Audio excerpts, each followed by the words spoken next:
Hello বন্ধুরা, কেমন আছো সবাই? আশা করি তোমরা সবাই খুব ভালো সুস্থ আছো। আমি জানি তোমরা বলবে ২ সপ্তাহ বাদে কেউ ভিডিও বানায়। এক্সট্রিমলি সরি, শরীরটাও খারাপ ছিল। প্লাস আমাদের যে লাস্ট মুভি ছিল বিজয়া দশমী, সেটা এ ক্যাটাগরিতে ছিল, সেটাকে ইউএ করাতে গিয়ে অনেকটা সময় চলে গেছে। তো আমি মাইন্ডসেট ইউটিউবের দিকে আনতেই পারছিলাম না। তো ফাইনালি এ থেকে আমরা ইউএতে চলে এসেছি। খুব তাড়াতাড়ি এটা ওটিটিতে চলে আসবে। তো আজকে ফাইটার দেখে এসেছি, ফাইটার নিয়ে কথা বলবো। Starring Hrithik Roshan, Deepika Padukone, Anil Kapoor, Karan Singh Grover and many more, Ashutosh Rana থেকে শুরু করে আরও অনেকে আছে। তো এক কথা যদি বলতে হয় সিনেমাটা কেমন লাগলো, আমি কিন্তু বলবো যে গল্পে হয়তো নতুনত্ব নেই, কিন্তু যেভাবে তার প্রেজেন্ট করেছে সেটা কিন্তু নতুনত্ব আছে। সো ওভারঅল সিনেমাটা দেখে কিন্তু আমি খুব মজা পেয়েছি। হ্যাঁ, ডেফিনেটলি ফ্লস প্রচুর রয়েছে, স্টোরি টেলিং থেকে শুরু করে ভিএফএক্সের কাজ আরও বেটার হতে পারতো। স্টিল আমি গোটা সিনেমা থরলি এনজয় করেছি, একটা জায়গাও আমাকে বোর ফিল করায়নি। তো ইন্ডিয়া পাকিস্তানের যুদ্ধ, তবে এখানে এয়ারফোর্সের মাধ্যমে দেখানো হচ্ছে। আমাদের এখানে মেইন এয়ারফোর্সের মেইন যে বস আছে সেটা হচ্ছে অনিল কাপুর। অনিল কাপুরের নিচে কাজ করছে হচ্ছে ঋত্বিক রোশন, দীপিকা পাড়ুকোনে, করণ সিং গ্রোভার, আরও অনেকে আছে। তাদের একটা টিম আছে। তারা মানে পাকিস্তানের বিভিন্ন ইয়ারের এগেনস্টে তো মানে মারামারি করছেই, তাদের বিভিন্ন যে প্ল্যানিংগুলো আছে সেগুলোকেও তারা নস্যাৎ করে দেয় আর কি। তো এই সিনেমাটা খালি ইন্ডিয়া পাকিস্তানের গল্প নয়, এর পাশাপাশি কিন্তু এখানে পার্সোনাল রিলেশনগুলোকেও খুব ভালোভাবে দেখানো হয়েছে। যেমন ধরো অনিল কাপুরের সাথে ঋত্বিক রোশন একটা পার্সোনাল মানে কী বলবো, ভুল বোঝাবুঝি রয়েছে, সেটাকে খুব সুন্দরভাবে দেখানো হয়েছে। দেন দীপিকা পাড়ুকোনের বাবা আশুতোষ রানা সবসময় চাইতো যে তাদের একটা ছেলে হোক, ছেলে মানে দেশের হয়ে কাজ করবে, এ করবে। কিন্তু দীপিকা পাড়ুকোনে হওয়ার পর আশুতোষ রানা আর কি দীপিকা পাড়ুকোনকে সেভাবে বড়ই করেনি। ভেবেছিল যে মেয়ে যখন বড় হবে বিয়ে দিয়ে দেবে, শেষ। কিন্তু সেখান থেকে সে কী করে পাইলট হলো। তো এরকম কিন্তু পার্সোনাল লেভেলে প্রচুর গল্প রয়েছে। শুধু যে ইন্ডিয়া পাকিস্তানের যুদ্ধ সেটা কিন্তু নয়, তার থেকে অনেক কিছুই সিনেমাতে কিন্তু আমাদেরকে দেখানো হয়েছে।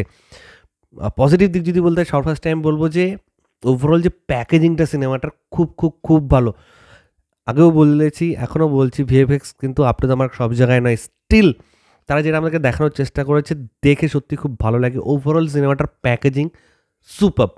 সেকেন্ড টাইম বলো পারফরমেন্স, ঋত্বিক রোশন হোক, অনিল কাপুর হোক, দীপিকা পাড়ুকোনে হোক, বা ছোটো ছোটো রোলে করণ সিং গ্রোভার থেকে শুরু করে আশুতোষ রানা, আরও যারা যারা ছিল প্রত্যেকে, ইনক্লুডিং দ্য ভিলেন এখানে দমদার, প্রত্যেকে খুব ভালো পারফরমেন্স দিয়েছে। গান, মিউজিক, বিজিএম এই সিনেমার সত্যি খুব ভালো।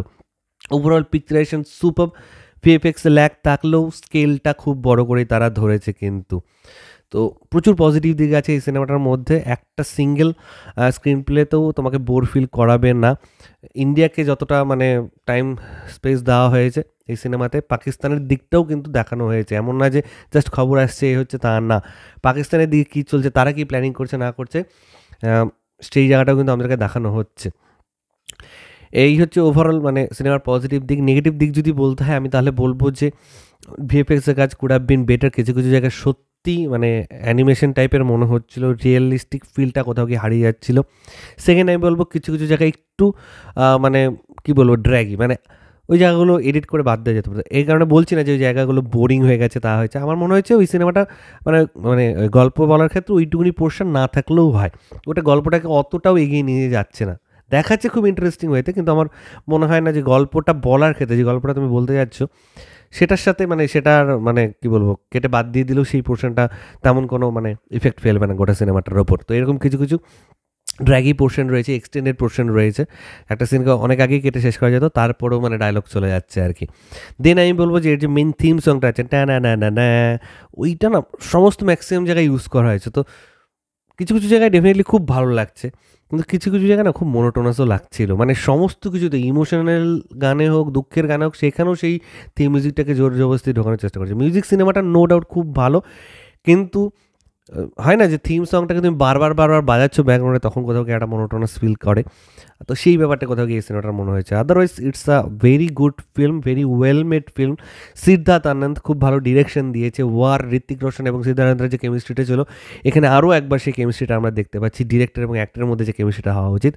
এবং ওভারঅল সিনেমাটা কিন্তু মাউন্টটা খুব ভালো, এবং ডেফিনেটলি ভিএফএক্সে ল্যাক থাকলেও কিছু কিছু ভিএফএক্সের কাছে কিন্তু সত্যিই নজর কাড়ে।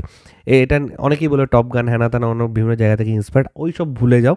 একটা তোমাকে গল্প দেখানো হয়েছে, গল্পটার মধ্যে দেখো ইমোশনাল সিন আছে। একটা সিন আছে ঋত্বিক রোশন আশুতোষ রানাকে মানে দীপিকা পাড়ুকোনের বাবাকে বোঝাচ্ছে মেয়ের ভ্যালু, সেই জায়গাটা অসাধারণ, চোখ থেকে জল বের করে দেবে। তো ওভারঅল আমি খুব এনজয় করেছি সিনেমাটা। Please go and watch fighter. আমার খুব ভালো লেগেছে পার্সোনালি। আরও অনেক সিনেমা দেখেছি, আরও অনেক কাজ দেখেছি, সেগুলো নিয়েও কথা বলবো ধীরে ধীরে। তো টিল দেন ভালো থেকো, সাবধানে থেকো। ভিডিওটা ভালো লাগলে লাইক করার সাথে একদম বলবেন। চ্যানেলটাকে যারা প্রথমবার দেখছো, নিচে যে রেড সাবস্ক্রাইব বাটন আছে সেখানে ক্লিক করো, পাশে একটা বেল আইকন আছে সেখানে ক্লিক করে অল অপশন ক্লিক করো। ঠিক আছে বন্ধুরা, ভালো থেকো সবাই, সাবধানে থেকো সবাই। Love you all, take care.